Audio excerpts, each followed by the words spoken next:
दंभोद्भव नाम का एक असुर रहता था। दंभोद्भव शक्तिशाली बनना चाहता था, इसलिए उसने सूर्य से प्रार्थना की। सूर्य के लिए बहुत लंबे ध्यान के बाद सूर्य उसके सामने प्रकट हुए। उससे वरदान मांगने को कहा। दंभोद्भव ने उसे अमर बनाने के लिए कहा, जिसे सूर्य ने तुरंत अस्वीकार कर दिया, क्योंकि जो कुछ भी पैदा होता है उसे मरना ही पड़ता है। तब दंभोद्भव ने कहा, मैं 1000 कवच से सुरक्षित रहना चाहता हूँ। 1000 कवच केवल वही तोड़ सकता है जो 1000 वर्षों तक तपस्या करता है। और इतना ही नहीं, जो कोई भी मेरा कवच तोड़ेगा उसे तुरंत मर जाना चाहिए। हालांकि सूर्य को यह एहसास था कि दंभोद्भव इस वरदान का उपयोग अच्छे के लिए नहीं करने वाला है, फिर भी उन्होंने उसे वरदान दे दिया।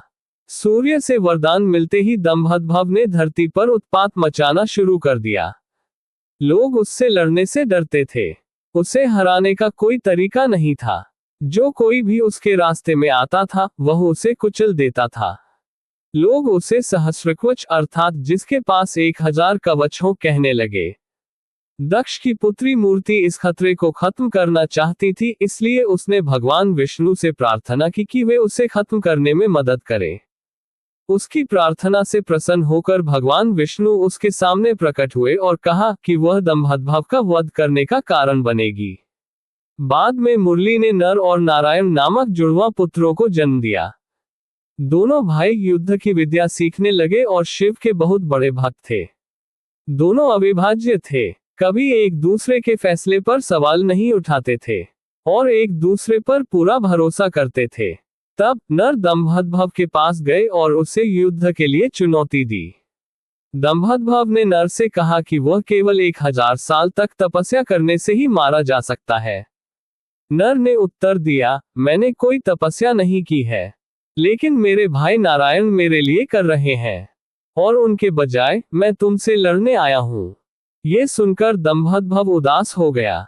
उसने सोचा कि अगर नर उसका एक कवच तोड़ पाए तो वह मर जाएगा। फिर भी दंभोद्भव के पास आगे बढ़ने के लिए 999 कवच थे। वह नर के साथ युद्ध करने गया। नर दंभोद्भव का एक कवच तोड़ने में सक्षम था। जैसे ही उसका कवच टूटा, नर मर गया। तुरंत नारायण अपने मृत भाई की ओर भागे। फिर नारायण ने अपने भाई को वापस जीवित करने के लिए मंत्रों का जाप किया। तब दंभोद्भव को समझ में आया कि नारायण ने 1000 वर्षों की तपस्या के बाद संजीवनी मंत्र प्राप्त किया है।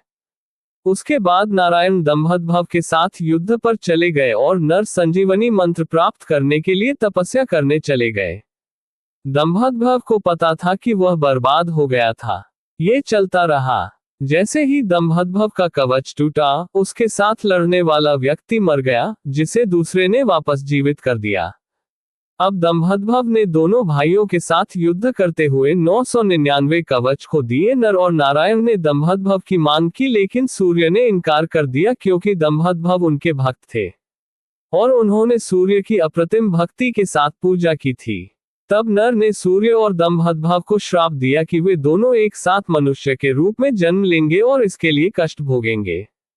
दंभोद्भव को नष्ट करने के वादे को पूरा करने के लिए नारायण और नर ने पुनर्जन्म लिया, इस बार कृष्ण और अर्जुन के रूप में। श्राप के कारण दंभोद्भव और सूर्य ने एक साथ कर्ण के रूप में जन्म लिया। कर्ण एक प्राकृतिक सुरक्षा कवच के साथ पैदा हुआ था, जो दंभोद्भव का बचा हुआ आखिरी कवच था। नर के श्राप के कारण दंभोद्भव को कर्ण के रूप में बहुत कष्ट सहना पड़ा।